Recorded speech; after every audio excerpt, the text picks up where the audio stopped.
So ngayon magluluto tayo ng century tuna with repolyo. Yan. So maglalagay na tayo ng mantika una. And then pag mainit-init na po yan,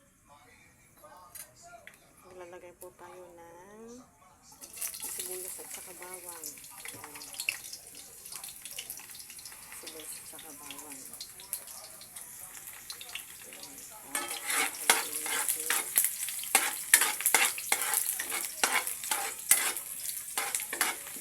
Ito po yung ulam namin po ngayong gabi.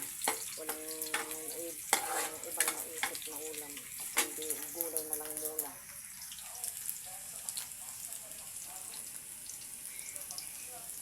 Lalagay tayo ng sisirong po.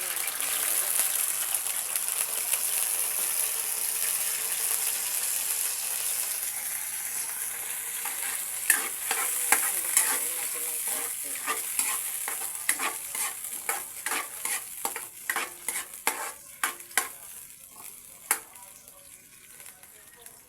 Kayo, anong ulam ninyo ngayong gabi?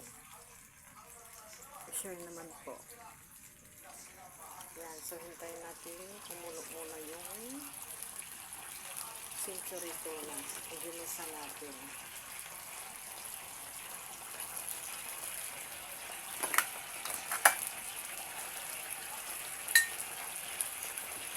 Yan, so ngayon dito tayo ng ulam. Wala akong ibang naisip na ulamin. Kasi nagmanok na kagabi, nag-isda na ng unang araw, naggulay na naman, so ilalagay na natin yung repolyo. Yan. So, iigisa lang natin siya.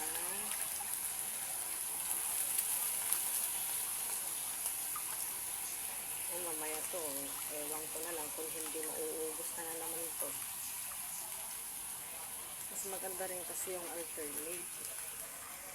Isda ngayon, gulay ngayon, sa susunod na araw, manok, isda, sari-saring gulay. Ayan, so halo-haloin lang natin muna siya. Ayan.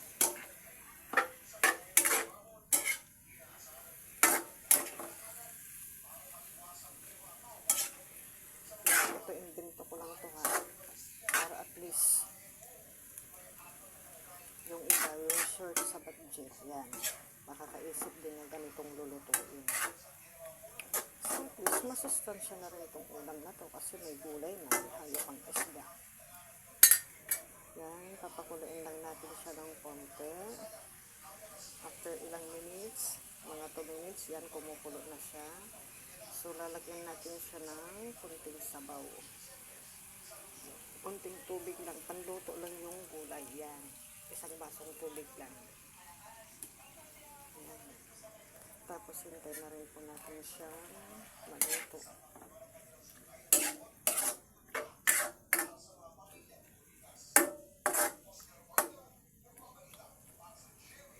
Yan, so mamaya-maya maluluto na ito. Hintay-hintay lang po siya. Ito po yung inimbento kong ulam ngayong gabi na to. Maraming salamat po. Thanks for watching.